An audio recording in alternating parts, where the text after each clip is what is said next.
네, 오늘은 3월 17일 수요일 아침입니다. 오늘도 복된 새벽기도 참여하신 여러분 환영하고 축복합니다. 기도하겠습니다. 아버지 하나님 감사합니다. 오늘도 복된 날 허락하여 주셨습니다. 매일 하루하루가 하나님께서 우리에게 허락하신 선물인 것을 고백드립니다. 오늘도 거저받은 이 아름다운 선물, 오늘을 하나님께 영광 돌리는 날로 온전히 우리의 모든 삶 속에서 우리 예수 그리스도를 증거하며 사랑하는 귀한 우리 성도들 되도록 축복하여 주시옵소서. 저희들의 영혼이 잘된 같이 범사가 잘되고 강건한 하나님의 영적 원리에 합당한 삶을 삶으로 우리 사랑하는 모든 성도들 기뻐하며 감사하며 오늘도 하나님의 귀한 은혜와 축복의 증인들이 될 수 있도록 인도하여 주시옵소서. 감사드리며 예수님의 이름으로 기도하옵나이다. 아멘. 네, 오늘은 워싱턴 제1연합감리교회를 섬기고 있는 우리 정성호 목사님께서 말씀 전해주시겠습니다. 귀한 말씀 들으시고 은혜 받으시길 바랍니다.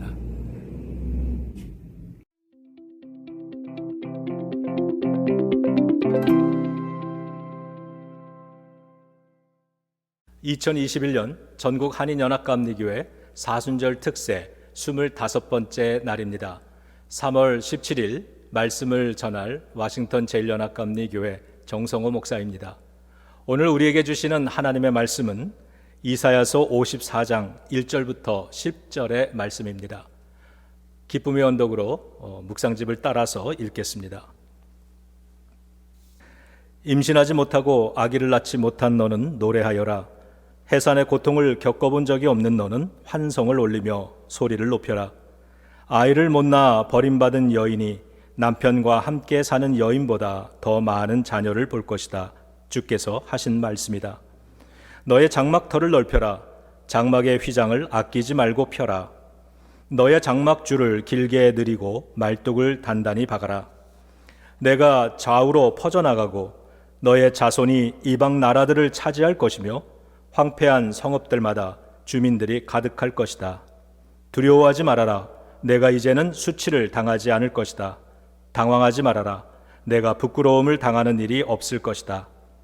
젊은 시절의 수치를 잊으며 과부 시절의 치욕을 내가 다시는 기억하지 않을 것이다. 너를 지으신 분께서 너의 남편이 되실 것이다. 그분의 이름은 만군의 주님이시다. 너를 구속하신 분은 이스라엘의 거룩하신 하나님이시다. 그분은 온 세상의 하나님으로 불릴 것이다. 버림을 받아서 마음이 아픈 너를 주께서 부르신다. 젊은 나이에 아내가 되었다가 버림받은 너를 주께서 부르신다. 너의 하나님께서 하신 말씀이시다. 내가 잠시 너를 버렸으나 큰 긍휼로 너를 다시 불러드리겠다. 분노가 북받쳐서 나의 얼굴을 너에게서 잠시 가렸으나 나의 영원한 사랑으로 너에게 긍휼을 베풀겠다. 너의 속량자인 나 주의 말이다. 노아 때에 다시는 땅을 홍수로 멸망시키지 않겠다고 내가 약속하였다. 이제 나는 너에게 노하지 않겠다고 약속한다. 너를 꾸짖거나 벌하지 않겠다. 비록 산들이 옮겨지고 언덕이 흔들린다 하여도 나의 은총이 너에게서 떠나지 않으며 평화의 언약을 파기하지 않겠다. 너를 가엾게 여기는 주께서 하시는 말씀이다. 아멘. 저는 오늘 본문 말씀을 가지고 두 가지 내용으로 말씀을 나누겠습니다. 첫째는 하나님이 하시는 일이고 둘째는 우리가 해야 하는 일입니다. 오늘도 진리의 성령님께서 친히 말씀하시고 깨닫게 하시고 생각나게 해 주시기를 기원합니다. 첫 번째, 하나님이 하시는 일입니다. 오늘 본문은 이스라엘의 민족의 모습을 한 여인에 비유하고 있습니다. 1절에 보니까 그 여인은 젊은 시절엔 아이를 낳지 못해서 천대받고 해산의 고통도 모른다고 무시당하다가 결국 남편에게 버림받은 아픔이 많은 여인이었습니다. 이 여인에게 젊은 시절은 4절의 표현대로라면 잊고 싶은 수치스러운 시절이었습니다. 그런데 이 여인의 아픈 인생은 거기서 끝나지 않았습니다. 4절 뒷부분을 보면 이 여인은 훗날에 과부가 되었는데 그 시절 역시 두 번 다시 기억하고 싶지 않은 치욕스러운 시절이었다고 설명합니다. 성경은 이스라엘의 모습이 이 여인을 닮았다고 말합니다. 한 사람의 인생 이야기라 해도 안타까운데 이스라엘 민족의 모습이 그러하니 참으로 기구하다는 생각이 듭니다. 이스라엘이 그토록 잊고 싶어하는 수치스러운 젊은 시절이란 430년 동안 이집트에서 종살이했던 시절이고요. 과부 시절이란 70년 동안 바벨론의 포로로 끌려가 있는 현재를 뜻합니다. 이 두 역사는 이스라엘에게 있어서 가장 어둡고 고통스럽고 부끄러운 역사였습니다. 그런데 흥미로운 건 성경이 현재의 역사를 기록하면서 과부 시절이라고 표현하고 있다는 겁니다. 돌아가신 저의 외할머니는 젊은 나이에 일제시대가 시작되자 남편 따라 만주로 피난 가셨는데 해방이 되어서 다시 고국으로 돌아오셨지만 6.25 전쟁이 일어나면서 외할아버지가 순교하시는 바람에 30대의 젊은 나이에 과부가 되셨던 분입니다. 제 기억 속의 외할머니의 모습은 항상 외로워 보였습니다. 많은 자손들이 아무리 잘해드려도 삶에 남편의 빈자리가 있으셨습니다. 다른 것으로는 메꿀 수 없는 자리였습니다. 성경이 이스라엘의 모습을 과부로 비유하고 있는 것도 그런 의미입니다. 남편 되시는 하나님을 잃어버려서 그들의 역사에는 메꿀 수 없는 빈자리가 생겼던 것입니다. 그리고 그 빈자리에는 어김없이 고통이 스며들었는데 그것이 바벨론이었습니다. 우리와 우리 자손들의 인생에서는 하나님을 잃어버리는 순간이 없기를 주님의 이름으로 축원합니다. 다행스럽게도 본문의 이야기는 여기서 끝나지 않았습니다. 정죄받은 스토리, 실패한 삶에 대한 넋두리와 신세한탄의 스토리로 끝날 뻔했던 이스라엘에게 하나님은 은혜를 베풀기 시작하셨습니다. 반전이 일어납니다. 그래서 저는 우리 믿음의 인생에도 하나님이 만들어주시는 반전이 있다고 믿습니다. 자, 4절을 함께 읽겠습니다. 두려워하지 말아라. 내가 이제는 수치를 당하지 않을 것이다. 당황하지 말아라. 내가 부끄러움을 당하는 일이 없을 것이다. 젊은 시절의 수치를 잊으며 과부 시절의 치욕을 내가 다시는 기억하지 않을 것이다. 아멘. 4절은 이스라엘 역사의 가장 어둡고 고통스러운 이야기와 가장 밝고 소망적인 하나님 은혜의 이야기를 동시에 담고 있습니다. 가장 어려울 때 가장 큰 하나님의 은혜를 보았다는 것입니다. 여러분의 인생에도 수많은 4절의 기록들이 있으실 줄로 압니다. 가장 어두운 시절을 되돌아보면 거기엔 항상 하나님의 은혜의 이야기도 담겨져 있을 것입니다. 그래서 여러분 인생의 4절은 하나님의 은혜가 아니면 설명될 수 없는 이야기입니다. 그것을 알기에 오늘 이 아침에도 하나님의 은혜를 붙들고자 예배의 자리로 나오신 줄로 믿습니다. 하나님은 이스라엘 민족에게 너희의 고통과 수욕을 잊게 해주겠다, 다시는 기억나지 않게 해주겠다고 약속하시는데 그건 원문에 보면 치유해주겠다, 이겨내게 해주겠다는 뜻입니다. 포로 생활에 매여 있던 이스라엘 민족에게 들려졌던 그 음성은 사망에 매여 무덤 속에 있던 나사로에게는 무덤에서 나오라, 풀어놓아 다니게 하라는 예수님의 음성으로 들려졌고, 오늘 우리들을 향해서는 특세의 주제인 솟아오르라, rise up으로 들려지는 것입니다. 우리와 우리 자녀들과 우리가 사랑하는 교회들에도 하나님이 만들어주시는 이겨냄의 역사, 솟아오름의 역사, 생명의 역사가 있기를 우리 주 예수 그리스도의 이름으로 축원합니다. 그것을 위해 하나님께서 하시는 일 3가지가 5절부터 8절에 기록이 되어 있습니다. 우리가 이겨낼 뿐 아니라 솟아오를 수 있는 이유들입니다. 자, 5절을 같이 읽겠습니다. 너를 지으신 분께서 너의 남편이 되실 것이다. 그분의 이름은 만군의 주님이시다. 너를 구속하신 분은 이스라엘의 거룩하신 하나님이시다. 그분은 온 세상의 하나님으로 불릴 것이다. 아멘. 이겨냄이 가능한 첫 번째 이유는 하나님이 남편 되어 주시기 때문입니다. 남편이 없어서 고통을 당하고 있는 이스라엘입니다. 남편을 영원히 잃어버린 줄 알았는데 그런 이스라엘에게 하나님은 다시 남편이 되어 주시겠다 하십니다. 이제 만물의 주인이신 하나님, 거룩하신 구속자 하나님이 남편이 되어 주십니다. 그러므로 이제부터는 혼자가 아닌 것입니다. 하나님이 함께 하시기 때문에 고통스러운 역사를 이겨낼 수 있게 되었습니다. 우리에게도 하나님을 회복하는 것이 모든 이겨냄과 솟아오름의 출발이 되는 줄로 믿습니다. 6절과 7절 읽겠습니다. 버림을 받아서 마음이 아픈 너를 주께서 부르신다. 젊은 나이에 아내가 되었다가 버림받은 너를 주께서 부르신다. 너의 하나님께서 하신 말씀이시다.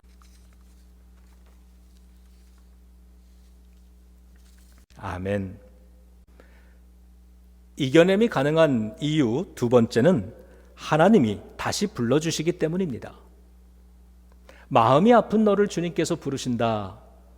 하나님을 잃어버린 사람의 마음은 아픕니다. 그런 교회는 아픕니다.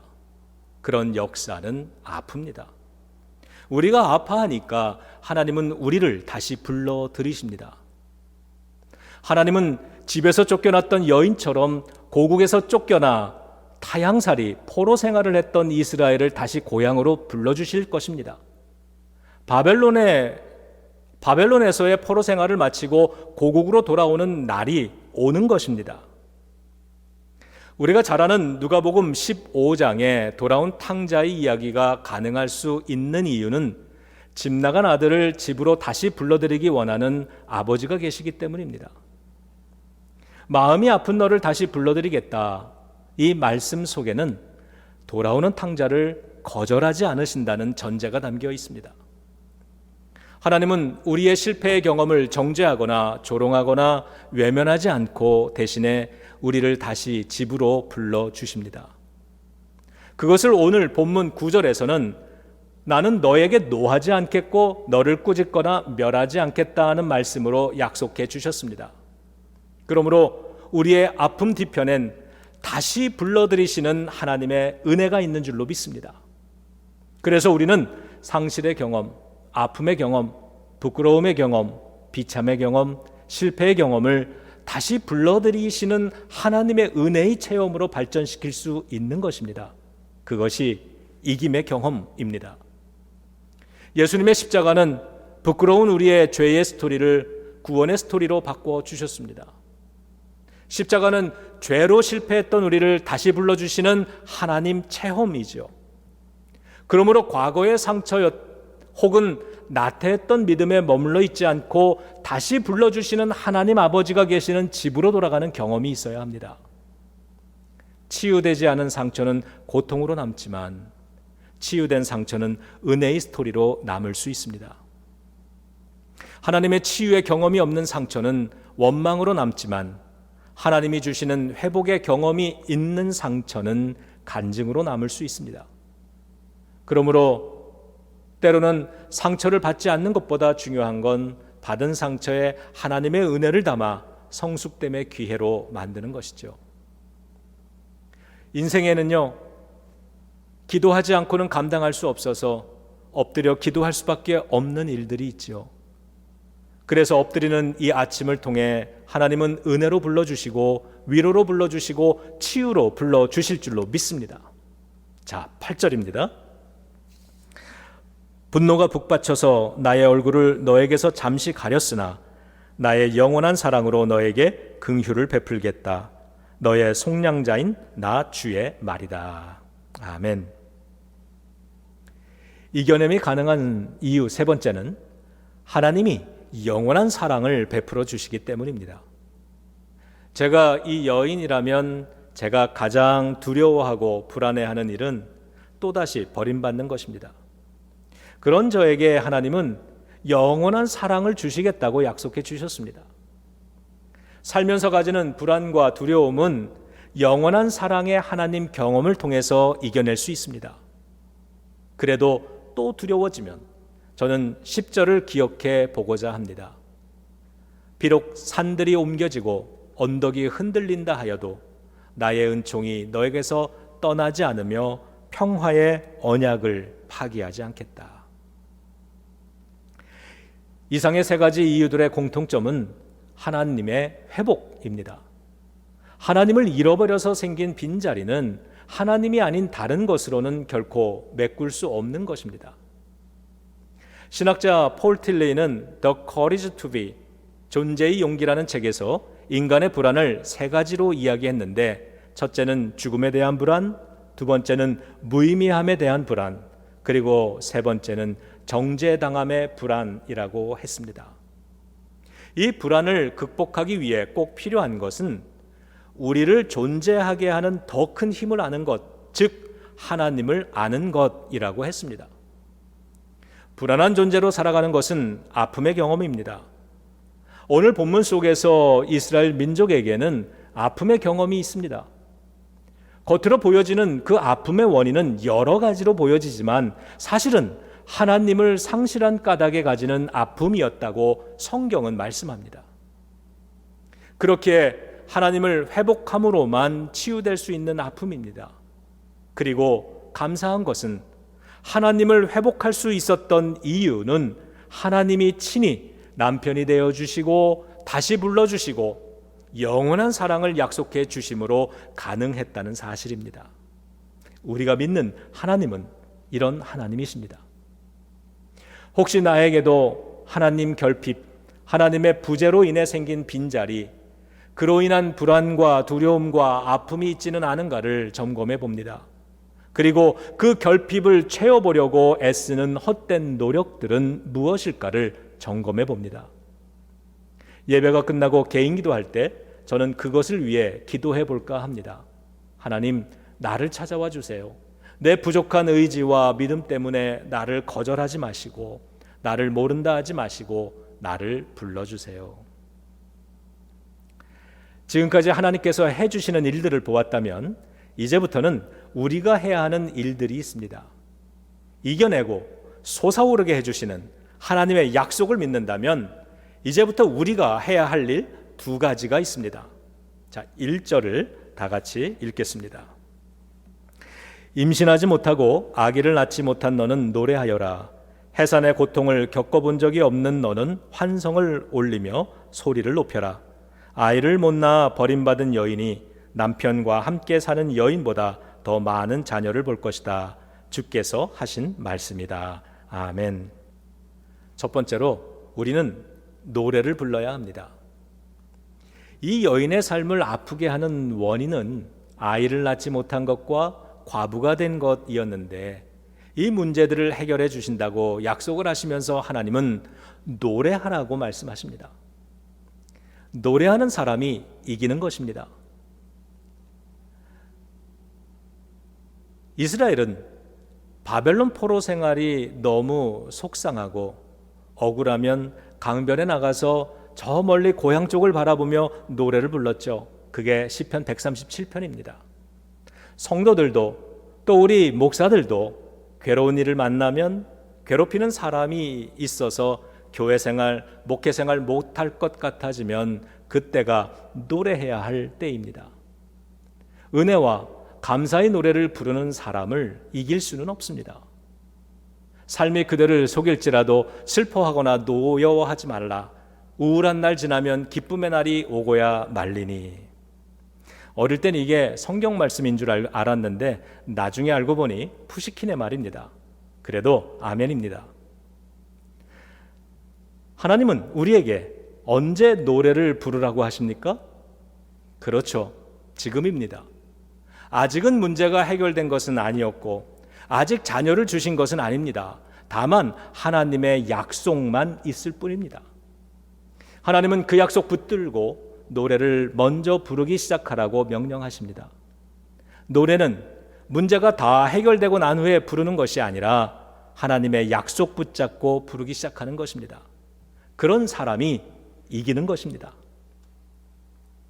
제 은사 목사님이 들려주신 이야기인데요. 오래전 시카고에서 이민 목회하실 때 교인 한 분으로부터 전화가 왔는데 이민생활 20여 년 동안 세워온 사업장에 불이 나서 다 타버렸다는 전화였습니다. 가슴이 먹먹해서 신방을 갈 수가 없더랍니다.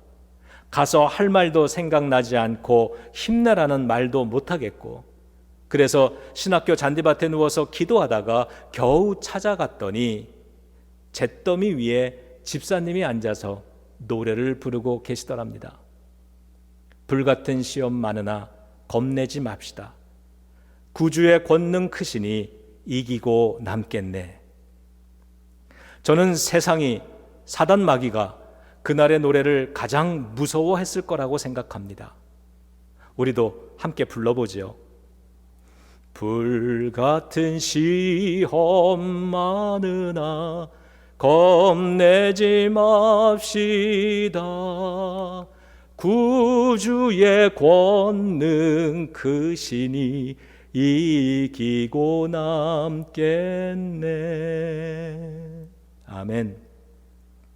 문제의 해결은 하나님의 약속이 주어진 때부터 시작된 것입니다.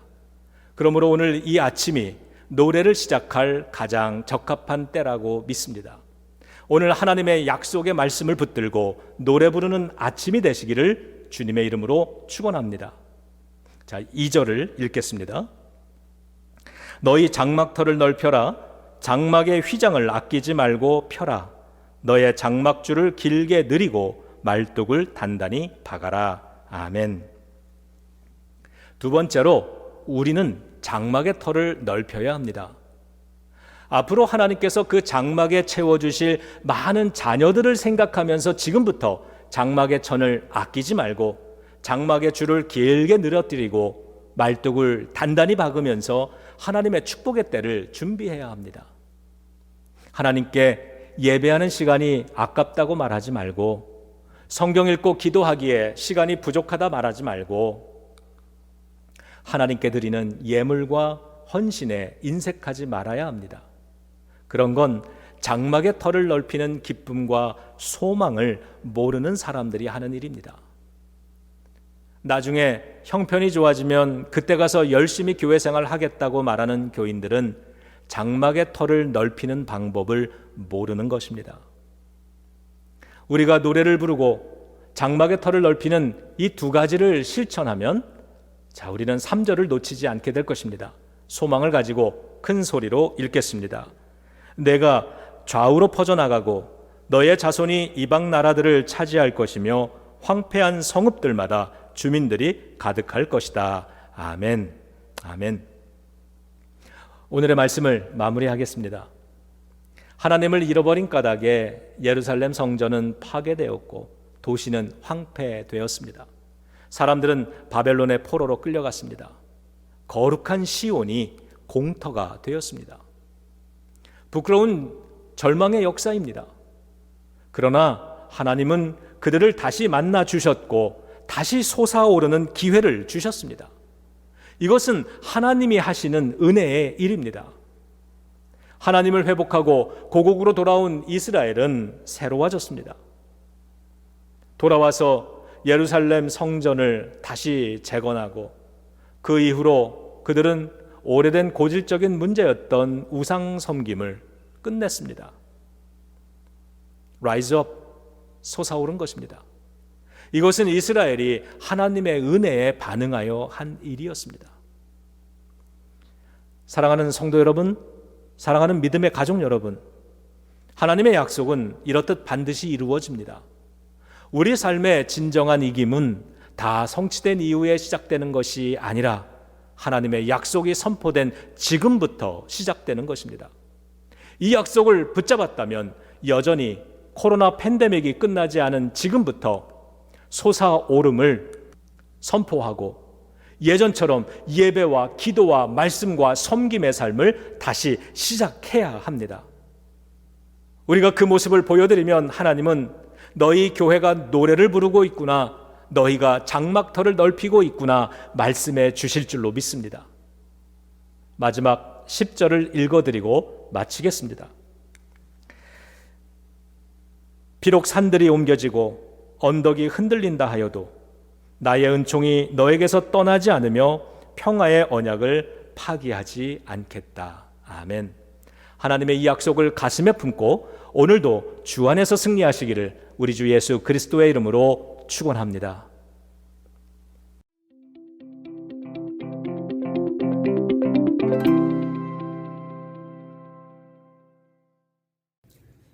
귀한 말씀 전해주신 우리 정성호 목사님 감사를 드립니다. 우리 함께 기도할 때에 우리 한 주간 동안 날씨가 좀 쌀쌀합니다. 다음 주 월요일까지는 좀 쌀쌀한 것 같은데 이 성도 여러분 감기 조심하시고 건강하시길 바랍니다. 성도들의 가정과 비즈니스 또 자녀들 계속 위해서 기도해 주시길 바라고요. 지난 월요일 날 우리 한승헌 장로님 또 우리 이명현 권사님의 부인 되시는 이모견 집사님께서 수술 아주 잘 받으시고 회복 중에 계십니다. 계속 위해서 기도해 주시고 우리 장기적인 환우들 한 분 한 분 기억하시고 기도해 주시길 바랍니다. 이제 백신이 하루속히 공급이 되어서 모든 삶이 회복되기를 간절히 바랍니다. 부활절이 다가오는데 우리 성도님들의 모든 삶에 부활의 놀라운 능력이 함께하기를 바랍니다. 우리 함께 기도하겠습니다. 자비로우신 아버지 하나님 감사합니다. 오늘도 우리 사랑하는 성도들 말씀 위에 서서 기도하며 하루를 시작합니다. 우리 시작하는 모든 삶 속에 우리 하나님 간섭하여 주시고 하나님의 임자가 함께하는 놀라운 축복의 하루가 되도록 인도하여 주시옵소서. 특별히 수술 받으시고 회복 중에 계신 우리 사랑하는 성도님들 축복하시고 또 기모 받고 회복 중에 있는 우리 성도님들 또 우리 특별히 우리 팀이 잘 붙잡아 주셔서 아버지 하나님 모든 것 다 이기고 승리하는 귀한 아들 되도록 축복하여 주시옵소서. 오늘도 우리 성도들의 가정과 비즈니스와 저들의 여행길에 함께 하셔서 하나님의 거룩하신 은혜와 축복을 누리는 복된 성도들 되도록 인도하여 주시옵기를 예수님의 이름으로 기도하옵나이다. 아멘.